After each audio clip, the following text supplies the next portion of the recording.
Hi, this is Drew with Daniels Ag Services with your morning report. As you can see, we got a little different digs than normal here today. I've finally given up on fighting the battle with my webcam software, microphone, and computer. Hadn't been able to play well since I got a new computer. State-of-the-art computer, but for some reason I can't get the three to play along nicely. So we're going to move down to the studio. As you can see, it'll probably look a little more professional than sitting at my desk. You won't get to see what the weather looks like in Chicago outside of the window and see the nice CBOT building and maybe a little bit of the Chicago River as well. But this should take it up a little bit of a notch. We'll be able to do some cool things with this new process being down in the studio with the green screen behind me.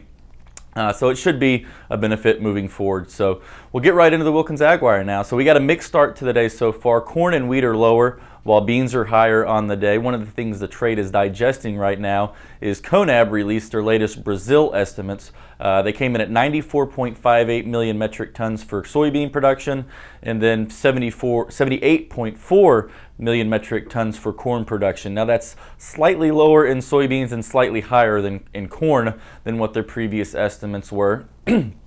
Another thing we're keeping our eye on is Russia announced a Ukraine ceasefire. So Putin announced that they're going to have a ceasefire with Ukraine. We could see corn demand come up from Ukraine because, as we've previously noted, Ukraine corn I think is around $7 a metric ton cheaper than U.S. corn right now, and a ceasefire should allow them to get more exports out. We'll have to see how long that ceasefire lasts. Putin's not necessarily known for being a man of his word on things like this, so we'll have to see if this is just to temporarily ease some of the pressure from the rest of the world on them, and if they go back to their ways a little later, or if this is something permanent. So last but not least, we got export sales released this morning.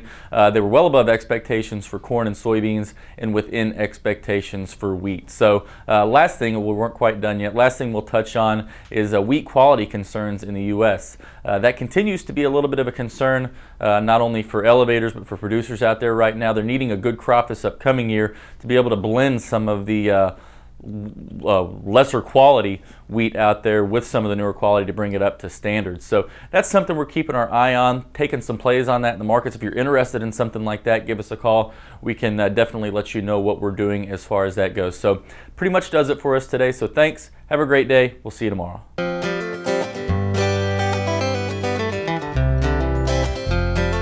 This material is conveyed as a solicitation for entering into a derivatives transaction. This material has been prepared by a Daniels trading broker who provides research, market commentary, and trade recommendations as part of his or her solicitation for accounts and solicitation for trades. Daniels Trading, its principals, brokers, and employees may trade in derivatives for their own accounts or for the accounts of others. Due to various factors such as risk tolerance, margin requirements, trading objectives, short-term versus long-term strategies, technical versus fundamental market analysis, and other factors, such trading may result in the initiation or liquidation of positions that are different from or contrary to the opinions and recommendations contained therein. Past performance is not necessarily indicative of future performance. The risk of loss in trading futures contracts or commodity options can be substantial, and therefore investors should understand the risks involved in taking leveraged positions and must assume responsibility for the risks associated with such investments and for their results. You should carefully consider whether such trading is suitable for you in light of your circumstances and financial resources. You should read the risk disclosure accessed at www.danielstrading.com.